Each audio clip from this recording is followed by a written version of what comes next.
You returned to the side that won so convincingly last week. What do you say to the players after the difference in that 7 days? Well, we just didn't do the basics well enough. Just didn't do the basics. We didn't pass the ball well enough to cause them a problem.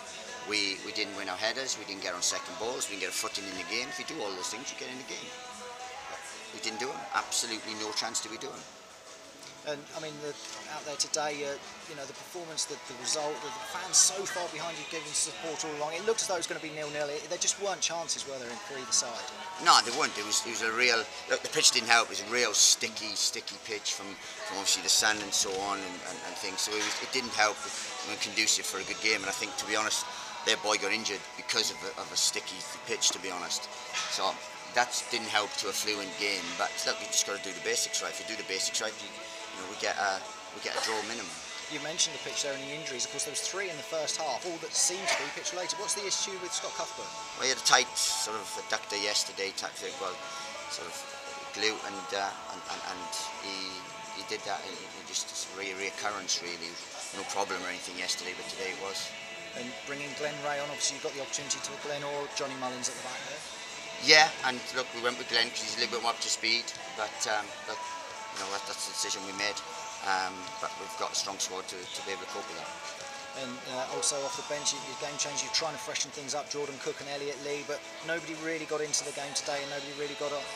I don't think anyone. Look, Pelly Reddick showed a real good lot of endeavour in terms of his running and in possession, but apart from that, we had no real cutting edge or anything, and that was a sad thing today.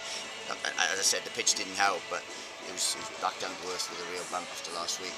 A couple of things to talk about regarding the goal and also the goal scorer. I mean, did you feel he could have been sent off for the foul on Alan Sheehan when he was already on a yellow card, deliberately taking him out? Look, I'll have to see that again. I said I didn't realise that.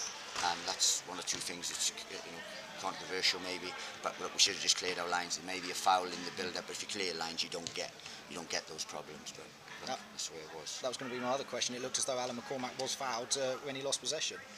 Yeah, and the ref played on. I'll have to see it again before I comment and say it was definite foul, but Mac is adamant it was. Look, can't have that. Just didn't go for us today, did it? No, look, we were nowhere near the levels we were last week. Absolutely nowhere near the levels. Right at the end there, I think it's Ollie Lee's had a header, the keeper's tipped over. Dan Potts in the first half had a header tipped over, and they were the 2 chances really, weren't they? Yeah, with some set plays, which is not normally a massive strength of ours. We normally create a lot more, but we lacked a cutting edge today in terms of everything. There's no fluency in our play, and that sometimes happens. You've got a week now, obviously the Checkatrade Trophy game on Tuesday. I'm guessing it'll be a slightly different side to those that we've seen so far, but then the focus back on 3 points for next week and getting back the performance that we know they're capable of after seeing them last week. Well, we need to, because as I said, we were just off it today and considerably off it, and it's a one-off really, we hope, because we've been at it in pre-season, so let's hope we can get that back. But look, all credit to Barnet. They were a very dangerous side, and in terms of counter-attacking, and they ran and they worked and they grafted. I didn't think they were really at it today. Case of getting the bad day out of the office out of the way early on in the season. Well, I hope so, because we can't have that. And I said last year we drew too many games and we conceded too many late errors. We need to eradicate those. Thanks very much, Nate. I think either camp were that happy with the ref today. There was a facial injury to Harry Taylor, caught catch an elbow. Is it any view on that one? You won't catch me speaking about referees for the rest of my career, so waste your time, mate. Okay.